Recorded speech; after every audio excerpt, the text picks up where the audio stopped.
চলুন আজ আমরা একটা গল্পের ভেতর দিয়ে দারুণ একটা ইংরেজি শব্দ শিখব। তো গল্পটা হলো আকাশকে নিয়ে।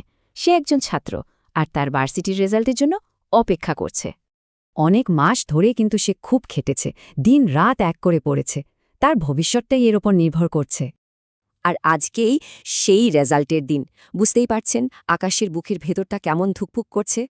সে ওয়েবসাইটে নিজের রোল নাম্বারটা খুঁজছে, টেনশনে প্রায় অস্থির অবস্থা।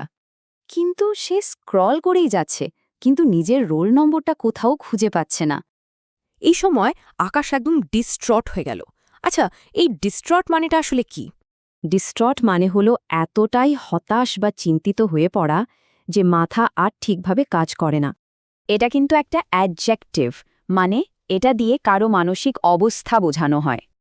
দেখুন, স্যাড বা ওয়ারিড মানে তো দুঃখিত বা চিন্তিত, কিন্তু ডিস্ট্রট তার থেকেও অনেক বেশি তীব্র। মানে কেউ যখন প্রচণ্ড মানসিক চাপে প্রায় দিশেহারা হয়ে যায়, ঠিক আকাশের মতো অবস্থা।